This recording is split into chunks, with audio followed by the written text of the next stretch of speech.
एक तो ये है कंटेंट का। दूसरा एक चीज़ और है, ये जो डिजिटल मीडियम ने, जैसे हम लोग बात कर रहे हैं, इसके अलावा व्लॉग्स हैं, इसके अलावा कई तरह के और फॉर्मेट्स हैं, एक पूरी दुनिया को कितना विजुअल बना दिया। हर बात जो कहनी थी अब वो दिखनी चाहिए, जो सुननी थी वो दिखनी चाहिए, है ना। हर चीज़ एकदम विजुअल है। लेकिन अब इसमें मैं यहाँ से वॉयरिज्म की तरफ आना चाहती थी कि ये देश या ये समाज जो है हमारा, और ये सिर्फ हमारा ही समाज नहीं है, ये जब मैं अपने समाज की बात करती हूँ तो पूरा सब कॉन्टिनेंट की बात करती हूँ।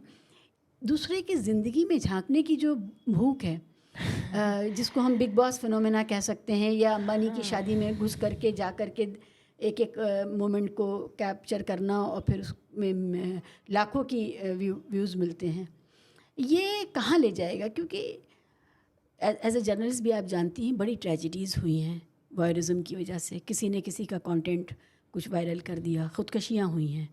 एज अ जर्नलिस्ट आपने इस तरह की कोई स्टोरी आपको याद आती है? किसी का पर्सनल वीडियो उस तरह से?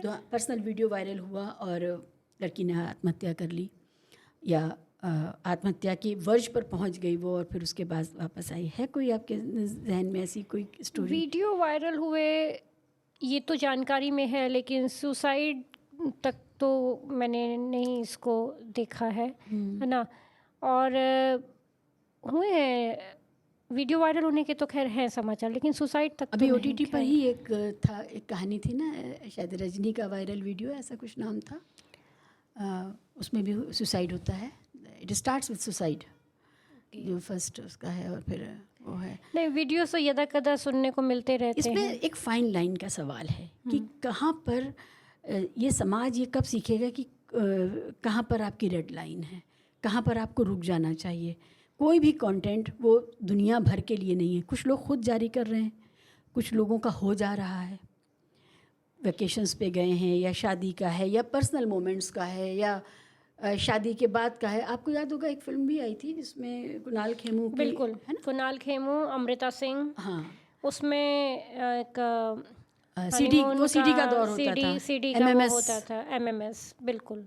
हाँ, कुणाल खेमू और अमृता सिंह उसमें थे। समाज में मैच्योरिटी कब आएगी? कलयुग था शायद फिल्म का नाम।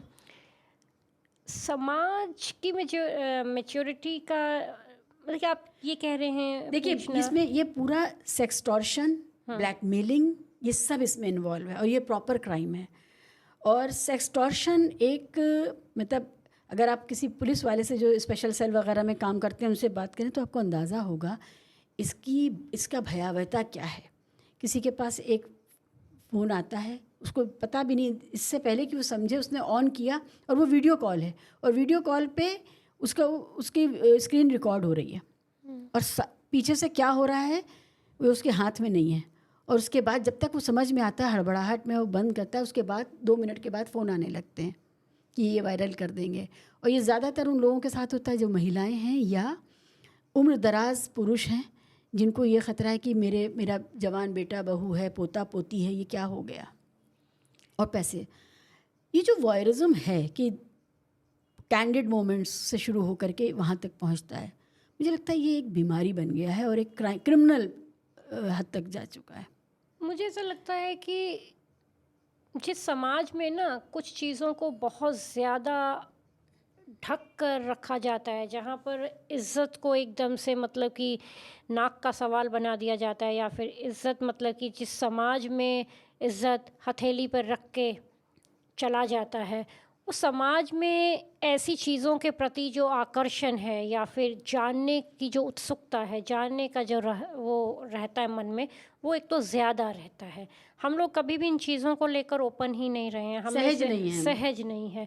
हम में से कितने लोग हैं जो कि एक सेक्स पर हम लोग हेल्दी बातचीत कर सकते हैं, या फिर हम लोग इन मुद्दों के ऊपर हम लोग एक सहज बातचीत कर सकते हैं घर में या अपने ऑफिस में या कहीं पर बाहर बैठ के। हम लोग ही इन चीज़ों को लेकर जब सहज ही नहीं हैं तो ऐसे समाज में तो उसको उस तरह से लिया ही जाएगा, है ना। एक्सप्लॉइटर्स उसका फ़ायदा उठाएंगे। दूसरी बात, हर आदमी, आपने इसको इज़्ज़त से ही, मतलब कि सबसे बड़ा मसला हो गया है ना ये, तो इज़्ज़त को लेकर अगर देखा जाए, क्योंकि हम सहज ही नहीं है ना इस चीज़ को लेकर। हमारे घरों में कितनी बात होती है, किस तरह से बात होती है।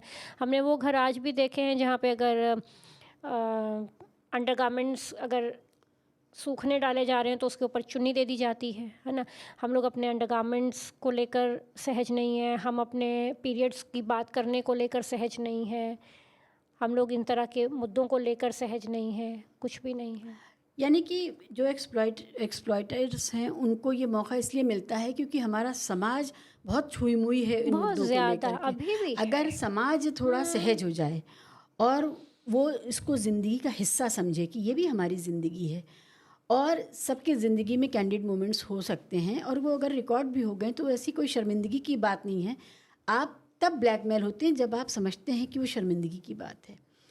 ये एक क्राइम है, आपकी कोई भी चीज़ कोई बाहर नहीं डाल सकता है, पब्लिक में नहीं ला सकता है, इसके लिए बिल्कुल तयशुदा कानून है। अगर आप रिपोर्ट करेंगे तो उसको इसकी सज़ा मिलेगी। तो आपका कोई भी ऐसा कैंडिड मोमेंट है, कुछ है, उसको लेकर के असुरक्षित होने के बजाय आप सामने वाले को ये एहसास कराइए कि आप चुप नहीं बैठने वाले हैं और इसकी आप रिपोर्ट करेंगे और सज़ा मिलेगी आपको।